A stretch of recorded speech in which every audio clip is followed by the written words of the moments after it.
Hi అండి, welcome back to wishes world. అందరూ ఎలా ఉన్నారు? ఈరోజు నాకైతే 2 నెగిటివ్ కామెంట్స్ వచ్చినాయి. దాని గురించి అయితే నేను వీడియో చేయాలని ఫిక్స్ అయిపోయానండి. అయితే ఏంటంటే వైల్డ్ ఎలిఫెంట్ అంట, అక్కడి నుంచి ఏమొచ్చిందంటే, అసలు నువ్వు ఏం చెప్తున్నావు, ఇది ఏమైనా మూవీ స్క్రిప్టా, పేపర్లో రాసి ఎక్స్ప్లెయిన్ చేస్తున్నావు అని చెప్పి వాళ్ళైతే కమెంట్ పెట్టారు. ఆ కమెంట్కి నేనేం రిప్లై ఇవ్వాలనుకుంటున్నానంటే, ఒక ఎగ్జాంపుల్కి ఒక టీచరు ఒకే సబ్జెక్ట్ని 100 మంది స్టూడెంట్స్కి ఎక్స్ప్లెయిన్ చేశారు అనుకోండి. ఆ ఎక్స్ప్లెయిన్ చేసినప్పుడు 100 మంది స్టూడెంట్స్కి కూడా ఒకే సబ్జెక్టు ఒకే లెసన్ టీచర్ ఎక్స్ప్లెయిన్ చేశారు. కానీ ఎగ్జామ్ టైం వచ్చేసరికి ఈ 100 మంది స్టూడెంట్స్ ఎవరైతే ఉన్నారో ఆ 100 మంది స్టూడెంట్స్ ప్రజెంట్ చేసేసరికి ఎవరికి అర్థమైన రీతిలో, ఎవరికి వచ్చిన రీతిలో ఆ విధంగా వాళ్ళైతే ప్రజెంట్ చేస్తారు.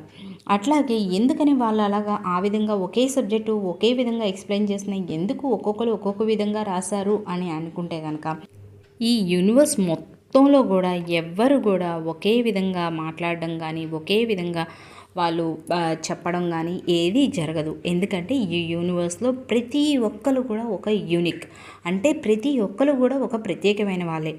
అందుకనే వాళ్ళు మాట్లాడే విధానంలో కానీ లేదంటే వాళ్ళ చేసే అబ్జర్వేషన్లో కానీ ప్రతి ఒక్కరికి కూడా ఒక డిఫరెంట్ స్టైల్ అన్నది ఉంటుంది.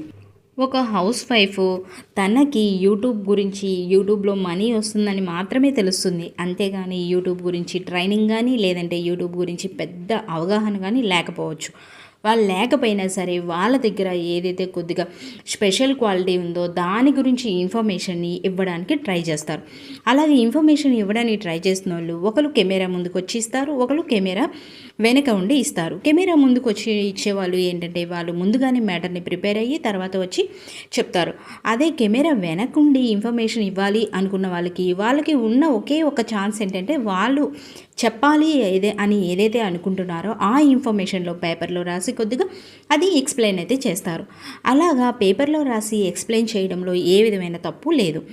ఎందుకంటే ఇప్పుడు అదేమైనా మూవీ స్క్రిప్టా అని అడిగారు కదా, అది మూవీ స్క్రిప్టా అని అడిగినప్పుడు దానికి సమాధానం ఏంటంటే, మన ఈ తీసే మూవీస్ ఏవైతే ఉన్నాయో ఆ మూవీస్ అన్నీ కూడా రియల్ లైఫ్ స్టోరీస్ నుంచి ఇన్స్పైర్ అయ్యి తీసినవే.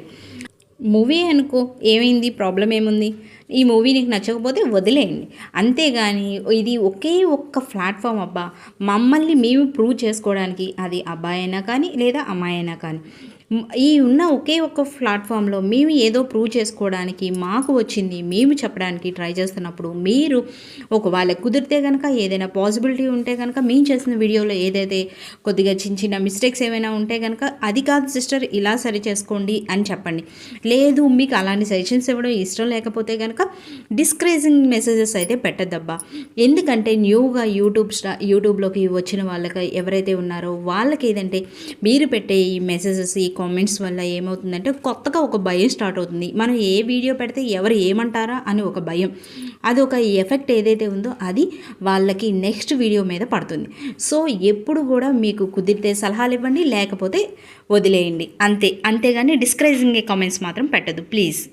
ఇంకో కామెంట్ ఏంటంటే, పనికి మాలిన వీడియోస్ రోజు రెట్టింపు చేసుకోవడానికి డబ్బులు ఎక్కడి నుంచి తెస్తారు దరిద్రం కాకపోతే అని ఒక కామెంట్ వచ్చింది.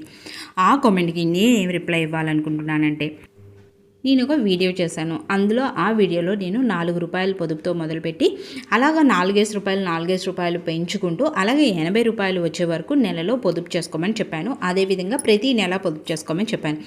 ఆ వీడియోకి గాను నాకు ఈ కామెంట్ అయితే వచ్చింది. అలాంటి వీడియో చేయడానికి మెయిన్ రీజన్ ఏంటంటే, సేవింగ్స్ మీద ఒక ఇంట్రెస్ట్ అనేది క్రియేట్ చేయడం అనేది మెయిన్ ఉద్దేశం.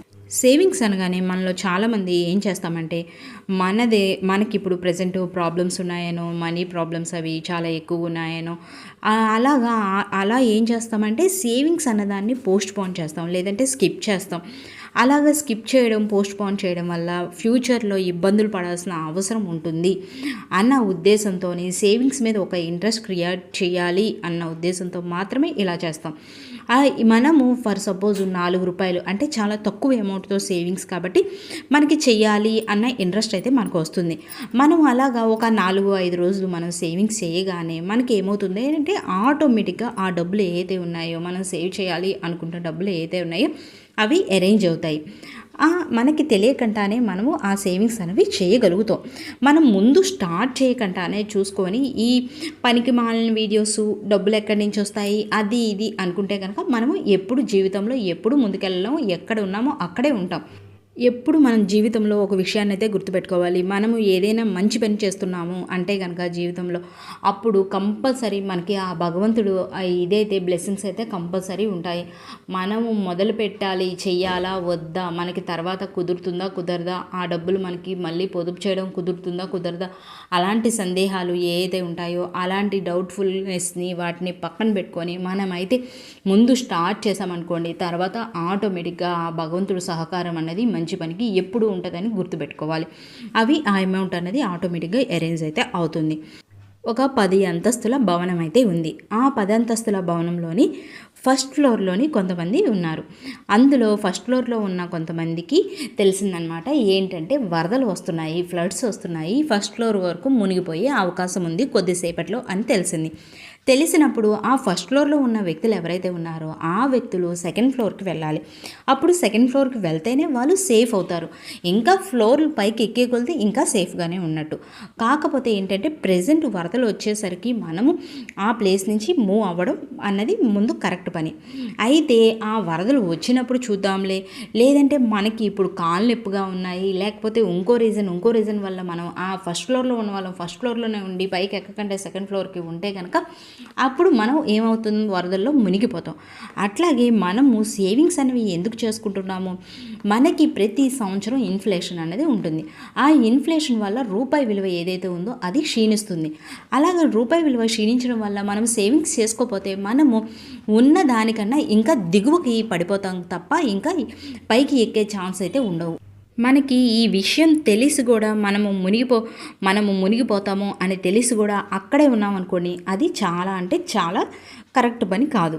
అదే కనుక మనం సేవింగ్స్ అనేవి చేసుకొని ఈ ఇన్ఫ్లేషన్ బీట్ చేసి మనం ఉన్న దగ్గర నుంచి మిడిల్ క్లాస్లోంచి అప్పర్ మిడిల్ క్లాస్లోకి వెళ్ళాలి అన్న ఒక ప్రయత్నం ఏదైతే ఉందో అది కరెక్ట్ పద్ధతి. ప్లీజ్ అబ్బా, నేనైతే ఒక రిక్వెస్ట్ అయితే చేస్తున్నాను. ఏంటంటే నెగిటివ్ కామెంట్స్ కానీ డిస్కరేజింగ్ కామెంట్స్ కానీ పెట్టద్దు. మేము నెగిటివ్లో కూడా పాజిటివ్ తీసుకునే పర్సన్స్ కాబట్టి మాకేమవుతుందంటే మీరు పెట్టే నెగిటివ్ కూడా మాకు పాజిటివే అవుతుంది. కానీ మీరు కామెంట్ చేసిన తర్వాత ఒక 1 or 2 days మేము భయపడతాము. ఎందుకంటే భయపడుతూ వీడియోస్ చేస్తుంటాం కాబట్టి, కొత్తగా యూట్యూబ్లోకి వచ్చిన వాళ్ళు ఎవరైతే ఉన్నామో వాళ్ళు భయపడుతూనే చేస్తాం వీడియోస్.